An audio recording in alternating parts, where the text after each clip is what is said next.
49 ஆண்டுகள் தேர்தல் வாழ்க்கையில் அதிமுக 31 ஆண்டுகள் அப்படின்றது ஒரு டாமினன்ஸான ஒரு வெற்றியோட இருந்த ஒரு கட்சி இன்றைக்கு ரொம்ப சொற்பமாக கரைந்து கொண்டு இருக்கிறது. அதுதான் ஒரு நிதர்சனமான உண்மை.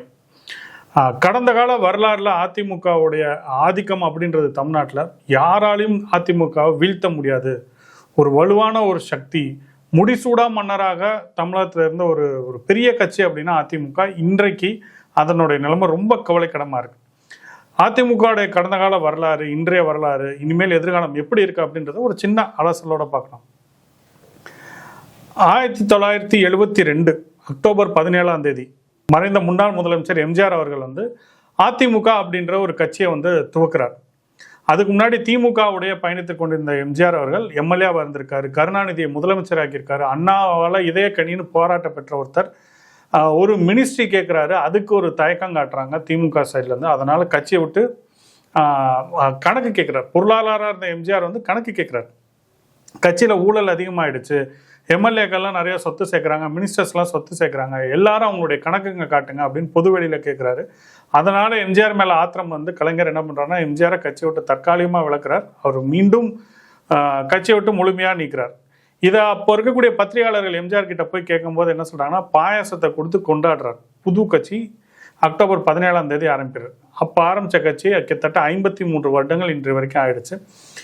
ரொம்ப ஒரு வலுவான கட்சி. கிராமப்புறங்கள் வரைக்கும் ரெட்டலையை கொண்டு போய் சேர்க்கல எம்ஜிஆருடைய முயற்சி அப்படின்றது பயங்கர டாமினன்ஸோட இருந்திருக்காரு. இன்னைக்கு எப்படி ஒரு விஜய் ஒரு அதிரி புதிரி வெற்றியை பெற்றிருக்காரோ, அன்னைக்கு அதே மாதிரி எம்ஜிஆர் ஒரு மாபெரும் வெற்றியை பெற்றிருந்தார்.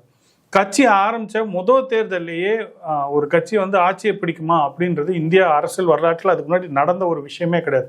ஏன்னா சுதந்திரம் அடைஞ்சதுலேருந்து காங்கிரஸ் தான் ஆட்சியில் இருந்தது. முறையாக திமுக 67 காங்கிரஸ் அல்லாத ஒரு மாற்று கட்சியாக இந்தியாவில் பார்க்கப்பட்டது. அப்படி 67 ஆரம்பிக்கப்பட்ட கட்சி அடுத்து 10 வருஷத்தில் கட்சியிலேருந்து ஒருத்தர் கட்சியை விட்டு வெளியில் வராரு, கட்சியை உடைக்கிறார், ஆட்சியை பிடிக்கிறார். அப்படிங்கிறது ஒரு ஒரு பெரிய ஆச்சரியத்தையே இந்தியா முழுக்க உருவாக்கியது. அவரை கட்சியிலேருந்து விளக்கும் போது அப்போ ராஜாஜி முன்னாள் முதல்வராக இருந்தார். கருணாநிதியை பார்த்து என்ன சொல்றாருன்னா, நீங்கள் இதுக்கு ஒரு பெரிய விலை கொடுப்பீங்க, எம்ஜிஆரை கட்சியை விட்டு விளக்குனதே நீங்கள் அண்ணாதுரையை கட்சியை விட்டு விளக்கிறதுக்கு சமானம், இதுக்கு நீங்கள் ரொம்ப விலை கொடுப்பீங்க அப்படின்னு ராஜாஜி சொன்னார். அது நிதர்சனமான உண்மை. கிட்டத்தட்ட 15 ஆண்டுகள் எம்ஜிஆர் உயிரோடு இருக்க வரைக்கும் திமுகவால் மறுபடியும் ஆட்சியை பிடிக்கவே முடியல. அந்த அளவுக்கு அவர் ஒரு பெரிய டாமினன்ஸோட இருந்தார். துரதிருஷ்டவசமா அவர் நோய்வாய்ப்பட்டு 87 எம்ஜிஆர் அவர்கள் இறந்து விடுகிறார். அதற்கு பின்னாடி அதிமுக அப்படின்றது 2ஆக பிளவுபடுது. ஒன்று ஜானகி எம்ஜிஆருடைய மனைவியோடைய கட்சி, இன்னொன்று ஜெயலலிதாவுடைய கட்சி. 87 அப்படின்றது எம்ஜிஆர் இறந்தது மட்டும் கிடையாது, அதிமுகவுடைய ஒரு பெரிய கவலைக்குரிய விஷயம். அந்த கட்சி 2ஆக உடைஞ்சது. ஒரு பக்கம் எம்ஜிஆருடைய நிழலாக இருந்த ஆரம் வீரப்பன் அவர்களுடைய பங்கு ஒரு சைடில், இன்னொரு பக்கம் மக்களுடைய முகமாக, அதிமுகவுடைய மக்களுடைய முகமாக எம்ஜிஆர் எப்படி ஒரு சினிமா ஸ்டாரோ அதே சினிமா வேல்யூவோட ஒரு நட்சத்திரமாக இருந்தது ஜெயலலிதா. 2 பேரும் பிரிகிறாங்க. ஜானகி அணி ஆட்சியை பிடிக்குது. 24 நாட்கள் மட்டுமே அந்த அணி ஆட்சியில் இருக்குது. அதுக்கப்புறம் அவங்களுடைய ஆட்சி கவிழுது. அதுக்கப்புறம் திமுக ஆட்சியை பிடிக்குது. அந்த தேர்தலில் நீங்கள் பார்த்தீங்கன்னா 11% வாக்கு பெற்று 10 எம்எல்ஏ கூட ஜெயலலிதா அவர்கள் 2வது பெரிய கட்சியாக உள்ளே இருக்கிறாங்க. ஜானகி அணி ஒரே ஒரு எம்எல்ஏ மட்டும்தான் வாங்குறாங்க. அவங்களால பெரிய லெவலில் சோபிக்க முடியாமல் போகுது. அதுக்கு பின்னாடி ஜானகி என்ன பண்ணுறாங்கன்னா, அதிமுகவை முழுமையாக ஜெயலலிதாவிட மட்டுமே ஒப்படைத்து விட்டு அவங்க கட்சியை விட்டு விலகி போயிடுறாங்க. ஸோ அதுலேருந்து ஜெயலலிதாவுடைய கை அப்படின்றது மேலே ஓங்குது. ஜெயலலிதாவுக்கு சென்ட்ரலில் நல்ல சப்போர்ட் இருந்தது, ராஜீவ்காந்தியோடைய நல்ல இணக்கம் இருந்தது. துரதிருஷ்டவசமாக ராஜீவ்காந்தி அவர்களுடைய மரணம் தமிழ்நாட்டில் நிகழ ஆட்சி, திமுகவுடைய ஆட்சி கலைக்கப்படுது. அதற்கு பின்னாடி நடந்த தமிழக சட்டசபை தேர்தலில் ஜெயலலிதா அவர்களுக்கு அபரிவிதமான வெற்றி, 44% வெற்றி அப்படின்றது பெறாங்க. கிட்டத்தட்ட 2 சீட்டு மட்டும்தான் திமுக ஜெயிக்கிறாங்க. அந்த அளவுக்கு திமுகவுடைய பர்ஃபார்மன்ஸ் அப்படின்றது ரொம்பவும் டவுனாக போகுது. முதல்ல எம்ஜிஆருக்கு பிறகு அதிமுகவுடைய முகமாக ஜெயலலிதா அவர்கள் பார்க்கப்பட்டு 91 ஆட்சி பண்ணுறாங்க. இந்த 91 96 வரைக்கும் ஆட்சியில் நடந்த பல ஊழல்களாக இருக்கட்டும், பல ஆடம்பரமான விஷயங்கள் ஜெயலலிதா செய்ததாக இருக்கட்டும், இது எல்லாமே மக்கள் மனதில் ஒரு பெரிய அதிருப்தியை உண்டாக்குது. அதனால் அந்த கட்சி ரொம்பவும் மோசமாக தொகுது. 96 தேர்தலில் பயங்கர மோசமாக தொகுது. இதோட உச்சம் என்ன அப்படின்னு பார்த்தீங்கன்னா, போட்டியிட்ட ஜெயலலிதாவே பர்கூர் தொகுதியில் தோல்வி அடைகிறாங்க. சிஎம்ஏ தோல்வி அடைகிறாங்கன்னா எந்த அளவுக்கு மக்களுக்கு ஒரு ஆன்டி இன்கம்பன்சி இருக்குன்றதை பார்க்கணும். ஸோ இந்த காலகட்டத்தில் பார்த்தீங்கன்னா அதிமுகலேருந்து நிறைய பேர் வெளியில் வர்றாங்க, மீண்டும் அதிமுகவை கைப்பற்றி விடலாம் அப்படின்லாம் நிறைய பேர் முயற்சி பண்ணுறாங்க. ஆனால் அது எதுவுமே எடுபடலை. ஜெயலலிதா ஒரு வலுவான தலைவராக இருக்காங்க. இப்போ காங்கிரஸ் கட்சியில் இருக்கக்கூடிய திருநாவுக்கரசர், நம் கே பாக்யராஜ் அவர்கள், அது மாதிரி ராமராஜன் அவர்கள், இந்த மாதிரி நிறைய பேர் ட்ரை பண்ணுறாங்க அதிமுக உடைச்சிடலாம், புது ஒரு அதிமுக உருவாக்கலாம்லாம் ட்ரை பண்ணுறாங்க. ஆனால் அது எதுவுமே ஒர்க் அவுட் ஆகல. எம்ஜிஆர் எப்படி ஒரு மிகப்பெரிய பிரம்மாண்டமான ஒரு தலைவராக இருந்தாரோ, ஒரு வலுவான தலைவராக இருந்தாரோ, அந்த இடத்துக்கு ஜெயலலிதா அவர்கள் ஒரு பிரம்மாண்டமான ஒரு வலுவான தலைவராக வந்து நிற்கிறாங்க. அதுக்கு பிறகு அது வந்து எம்ஜிஆர் கட்சி அப்படின்ற ஸ்டைல்லேருந்து மாதிரி ஜெயலலிதா கட்சி அப்படின்றது வருது. 96 தோல்வி அடைஞ்சாலும் 2001 மீண்டும் ஆட்சியை வந்து ஜெயலலிதா அவர்கள் பிடிக்கிறாங்க.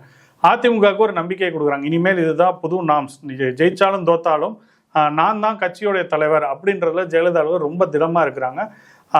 ஒரு வலுவான ஆட்சியை வந்து கொடுக்குறாங்க. மீண்டும் 2006 தோல்வி அடைஞ்சாலும் 2011 அவங்க மறுபடியும் ஜெயிக்கிறாங்க.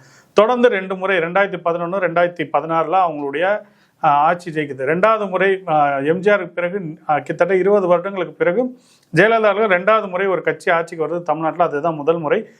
2016 என்ன ஒரு ஸ்பெஷலான விஷயம்னா, திமுக மாற்றுக் கட்சிகளோட கூட்டணி இருந்தது, மக்கள் நல கூட்டணின்னு இன்னொரு 3வது ஃப்ரண்ட் ஒன்று இருந்தாலும் ஜெயலலிதா பெருசாக கூட்டணியே இல்லாமல் 2016 தேர்தலில் ஜெயிக்கிறாங்க. எம்ஜிஆராலேயே முடியாத ஒரு விஷயத்தை ஜெயலலிதா செய்து காட்டுறாங்க. அந்த அளவுக்கு ஒரு வலுவான தலைவராக, ஒரு ஸ்ட்ராங் லேடியாக இருக்காங்க. மோடியா லேடியான்னு சவால் விடலாம் அப்படின்ற அளவுக்கு சென்ட்ரல் கவர்மெண்ட்டை சவால் விடுறாங்க.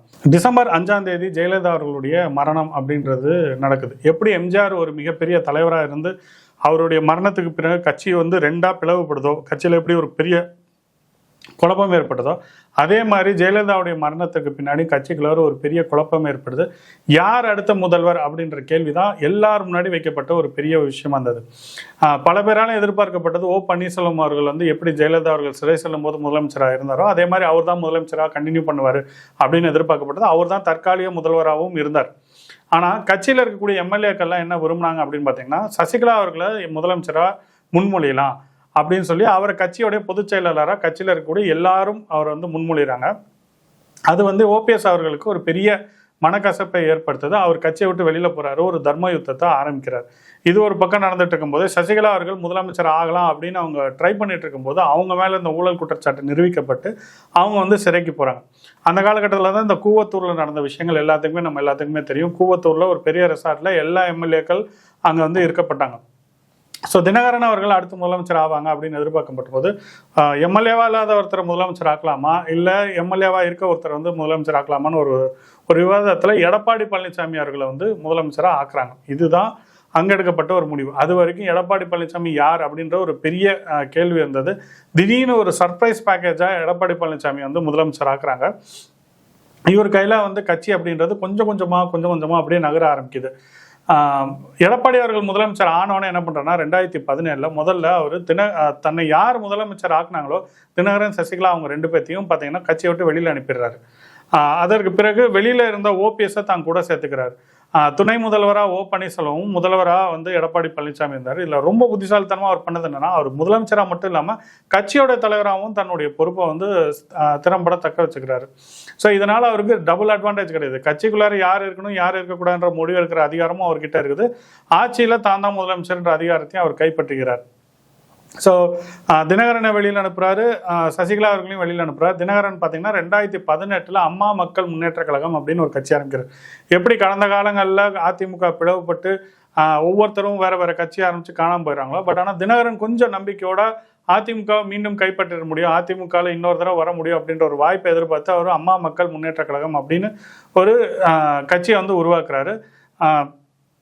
2019 நடந்த பாராளுமன்ற தேர்தலில் எல்லா இடத்துலையும் அவருடைய கேண்டிடேட்ஸை போட்டு அவர் வந்து அதிமுகவை எப்படிலாம் தோக்கடிக்கணும் அப்படின்றத ரொம்ப முனைப்போட ஈடுபட்டு வந்திருக்காரு.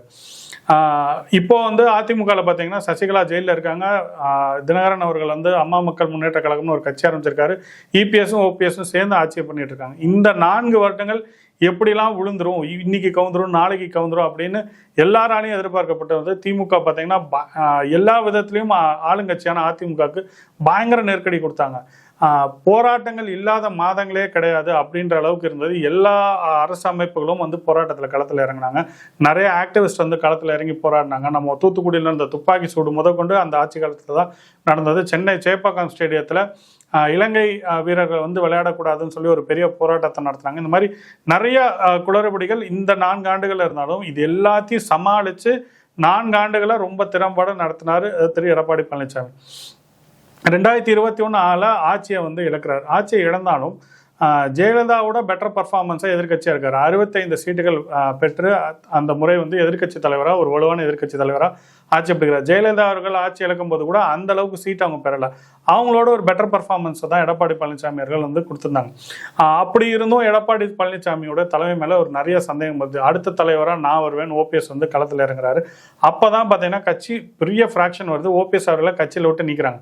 அவர் நீக்கும் போது தான் பார்த்தீங்கன்னா கட்சியோட ஹெட் ஆஃபீஸ் வந்து சூறையாடுறாங்க, நிறைய டாக்குமெண்ட்ஸ் எடுத்துகிட்டு போயிருக்காங்க அப்படின்ற குற்றச்சாட்டுலாம் இருந்தது. நிறைய கலவரங்கள்லாம் நடந்தது அந்த டயத்தில். அதெல்லாம் தாண்டி ஓபிஎஸ் வெளியில் போகிறாரு. ஒரு புதுசாக அதிமுக ஒருங்கிணைப்பு குழு அப்படின்னு ஒன்றை உருவாக்கி அவர் சைடில் அவர் வந்து செயல்பட்டு இருந்தார்.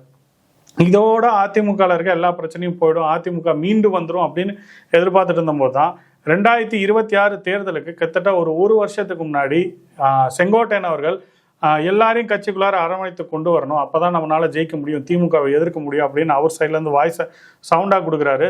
இதை ஏற்றுக்கொள்ளாத எடப்பாடி பழனிசாமி அவர் மேலே ஒரு மசக்கசப்பில் இருக்கார். அவரையும் கட்சியை விட்டு நீக்கிறார். அங்கேருந்து வெளியில் போன செங்கோட்டையன் இன்னைக்கு தாவேகால சேர்ந்து இன்னைக்கு ஒரு முக்கியமான அமைச்சராக வந்திருக்கார். 2026 தேர்தலில் எடப்பாடி பழனிசாமி அவர்கள் அடுத்து முதல்வராக வருவார் அப்படின்ற கனவுல அதிமுகவில் எல்லாரும் வேலை பார்த்தாங்க. ஆனால் நடந்தது என்னன்னா, அதிமுகவும் வேண்டாம் திமுகவும் வேண்டாம் அப்படின்னு மாற்றா விஜய் அவர்களை வந்து முதலமைச்சராக கொண்டாந்து நிப்பாட்டிருக்காங்க. இதுதான் பார்த்தீங்கன்னா ஒரு பெரிய சர்ப்ரைஸ் பேக்கேஜாக இருக்குது. இன்னைக்கு அதிமுக வந்து 2 அணியாக பிரிஞ்சிருக்காங்க. ஒன்று வந்து சிவி சண்முகம் வேலுமணி அவர்கள் தலைமையில் ஒரு அணியாகவும், எடப்பாடி பழனிசாமி தலைமையில் இன்னொரு அணியாகவும் இருக்குது.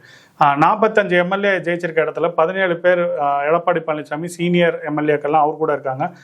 மிச்சம் இருக்கவங்கெல்லாம் பார்த்தீங்கன்னா எஸ்பி வேலுமணி மற்றும் சிவி சண்முகம் தலைமையில் இன்னொரு அணியாக இருக்காங்க. இந்த சிவி சண்முகம் எஸ்பி வேலுமணி அணி வந்து விஜயை ஆதரிக்க போவதாக வந்து சொல்லியிருக்காங்க. அவங்க என்ன சொல்கிறாங்கன்னா, கட்சி பிளவுபட வேண்டியது எங்களுடைய நோக்கம் கிடையாது, ஒரு நல்ல தலைமை வேணும் அப்படிங்கிறது தான் நாங்கள் வந்து கேட்குறோம் அப்படின்னு அவங்க சைட்லேருந்து விளக்கம் கொடுத்துருக்காங்க. இபிஎஸ் சைட்லேருந்து என்ன சொல்லியிருக்காங்கன்னா, தன்னுடைய மாவட்டத்தையே ஜெயிக்க முடியாத ஒருத்தர் தான் கட்சியை வழி நடத்த போகிறாரா அப்படின்ற கேள்வி அவர் சைட்லேருந்து கேட்டிருக்காங்க.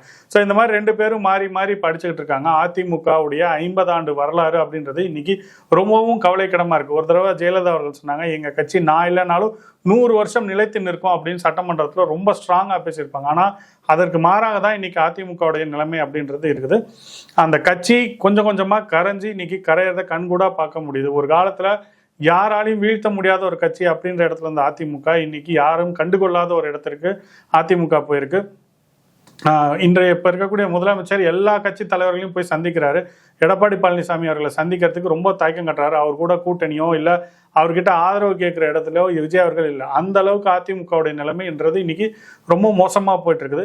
இந்த இடத்துல இருந்து அதிமுக மீண்டும் வருமா, புதிய தலைமை உருவாகுமா? 72 வயது இருக்கக்கூடிய எடப்பாடி பழனிசாமி அவர்கள் தலைமையை வந்து வலுவாக கட்டமைச்சு மீண்டும் 2031 தேர்தலில் இல்லை 29 தேர்தலில் தன்னுடைய பலத்தை வந்து நிரூபிப்பாரா அப்படின்றதெல்லாம் நம்ம பொறுத்திருந்து தான் பார்க்கணும். அடுத்து என்ன நடக்கிறதுங்கிறத நம்மளும் பொறுத்திருந்து பார்ப்போம். மீண்டும் ஒரு பதிவில் சந்திப்போம். நன்றி, வணக்கம்.